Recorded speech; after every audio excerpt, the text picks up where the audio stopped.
Naquela época, a gente fez uma conta, até você obviamente sabe, para os ouvintes, eu não sei se sabem, os bancos, um índice muito importante que a gente chama de índice de eficiência, que é um índice que mede quanto os seus custos representam em relação às receitas. Então, esse índice, quanto menor, melhor. Quanto maior, pior. O índice de eficiência do banco está na casa dos 30 e poucos por cento. Neste segmento, entre 2007 e 2013, ele era 90%. Isso significa o seguinte, que se eu tivesse inadimplência zero, que esse índice é calculado antes da inadimplência, se a inadimplência fosse zero, os custos de servir o cliente representavam 90% das receitas que ele gerava. Não precisa ser muito brilhante para saber que você não chega a lugar nenhum desse jeito. Uhum. E a gente olhou, a gente não conseguia ter uma maneira de reduzir esse índice para um patamar mais aceitável, porque o custo de você obter informações dos clientes era grande, o custo de você formalizar as garantias era muito grande, o custo de contratar mesmo as operações, emitir contrato, mandar, era muito grande, de maneira que a gente olhou e falou assim, isso daqui é um negócio que pra gente não vai dar certo. A gente saiu. O tempo foi passando, né? Aí aconteceram duas coisas. Aquela velha história de riscos e oportunidades, né? Que todo mundo fala, mas que é assim que a vida é mesmo. Começaram a acontecer alguma coisa. Primeiro, do ponto de vista dos riscos, a gente começou a ver, principalmente depois da crise financeira de 2008, os bancos centrais sendo muito mais exigentes, Basileia III, no nível de capital que as organizações tinham que ter. Então, você não só precisava ter mais capital, como você passou a alocar mais capital do que antes para cada operação que você fazia. E isso diminui o retorno, né? Se você utiliza mais o capital para fazer a mesma operação, o retorno sobre aquele capital diminuiu. De outro lado, a desintermediação financeira começando a ocorrer para grandes empresas, o que já era uma realidade nos Estados Unidos, na Europa veio logo em seguida, no Brasil também começou a ver, o que é ótimo, né? É muito virtuoso isso, o mercado de capitais se desenvolvendo, mas que também botava uma pressão nos spreads bancários. Em terceiro, as empresas se tornando mais transparentes. De novo, ótimo, virtuoso, é muito bom. A tua vantagem comparativa em avaliar bem créditos de grandes empresas começa a valer um pouco menos, porque as empresas estão mais fáceis de serem avaliadas. Isso fazia com que houvesse, e a gente pegou na época, isso foi 2018, 2019, a gente pegou um estudo numa consultoria que mostrava, um artigo publicado, né, que nem contratou uma consultoria, que mostrava o retorno, o ROE, de bancos, corporate banks, parecidos com a gente, nos Estados Unidos e na Europa, ao longo do período de 10 anos, desde 2008 até 2018, 2019. Era um retorno declinante lentamente. Então você tinha, nos Estados Unidos, uma média de ROE de 8% desses bancos em 2018 e 2019, na Europa 6%. E a gente olhava para cá, aquele negócio de falar assim, isso também vai acontecer no Brasil, de alguma maneira. E o que é uma situação ruim, que eu brincava com a turma lá, o Ricardo estava junto também fazendo essa análise, de falar o seguinte, olha, vai ser uma morte lenta e dolorosa, não é morte súbita, porque o negócio está bem, você tem bons clientes, a carteira está de boa qualidade, você tem bom fundo, tem tudo, mas são retornos decrescentes no tempo. Então esse era o lado da ameaça. No lado da oportunidade, o desenvolvimento da tecnologia que tinha havido nesses últimos 10 anos, faziam com que a gente olhasse de novo para o middle market com uma possibilidade de servir esses clientes com um custo muito menor. Então, eu vou dar alguns exemplos. Primeiro, obtenção de informações. Hoje você tem não só fontes públicas, como você tem fintechs especializadas, como você tem uma infinidade de fontes em que você consegue modelar o crédito de uma empresa de middle market antes mesmo de visitá-la. A visita continua sendo importante para você reafirmar aquilo que você estudou antes. Mas no estudo que você fez antes, num custo muito baixo, porque daí é tudo eletrônico, você já sai com uma boa ideia do que é aquela companhia.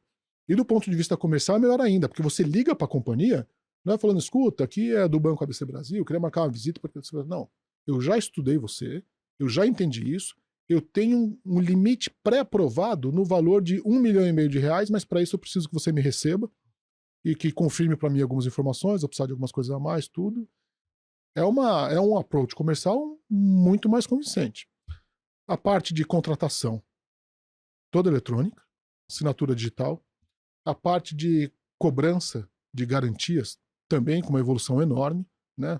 A parte de cartão com a centralizadora de cartões, a parte de duplicato, hoje é tudo duplicata eletrônica, a parte de formalização de garantias de alienação fiduciária de imóveis, essa ainda tem a questão dos cartórios, tudo, mas funciona muito melhor do que funcionava lá atrás. Uma melhora na legislação que permita que você recupere melhor as garantias, e o middle market é um mercado que opera muito colateralizado. Então, essas questões todas, e mais o aprendizado passado, a gente falou assim, agora dá para a gente aprender, dá para a gente atender esses clientes com um custo menor, mas vamos construir uma esteira diferente daquela. Porque outro erro foi o seguinte, lá atrás a gente falou assim, a gente fez o middle um mini corporate, era a mesma esteira.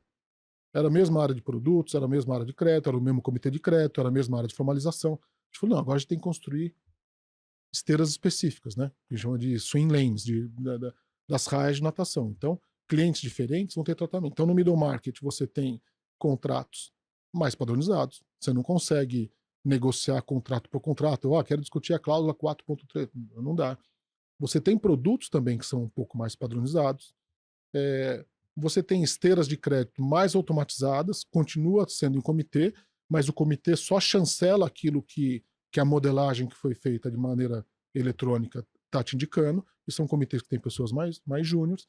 Então, isso fez com que você tivesse o cash management, que é uma coisa importante, que lá em 2010, falo lá em 2010, parece fazer um grande tempo, né? 13, 14 anos atrás, foi outro dia. Era muito difícil para um banco como a gente fazer cash.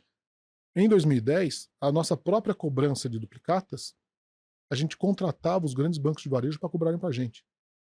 Porque muitas vezes a cobrança acontecia nas agências ainda.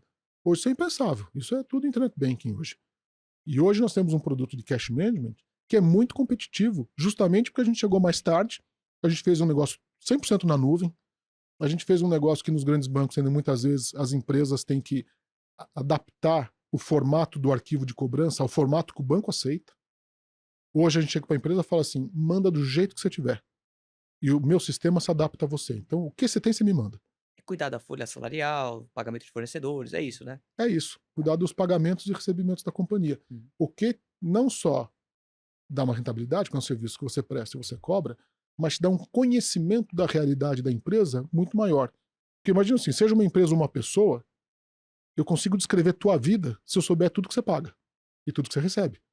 Porque você paga a escola do teu filho, você paga o condomínio, você paga o IPVA do carro, você paga um restaurante, você paga o que quer que seja, comprou uma roupa. Então, seja uma pessoa jurídica ou uma pessoa física, quando você tem o conhecimento de tudo que ele paga e de tudo que ele recebe, você entende de fato quem ele é. Então, também trouxe para nós, além da rentabilidade, uma inteligência de conhecimento dos clientes maior, né? Então, a gente foi para esse caminho do Middle que está sendo muito bem sucedido.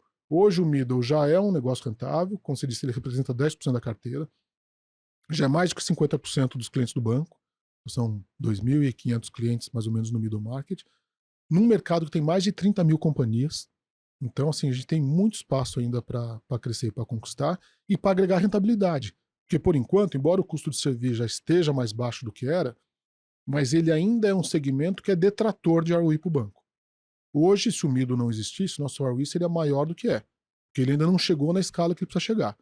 Mas ele vai chegar rapidamente, porque ele já ultrapassou o break-even, ele já é rentável, embora com uma rentabilidade ainda um pouco menor, por conta da estrutura que foi montada, de sistemas, de investimento, de tudo que é isso que eu estou contando para vocês, para a gente atender bem esses clientes.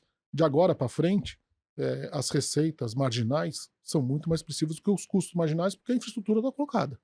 Isso que é um ponto importante. Hum, Né? boa.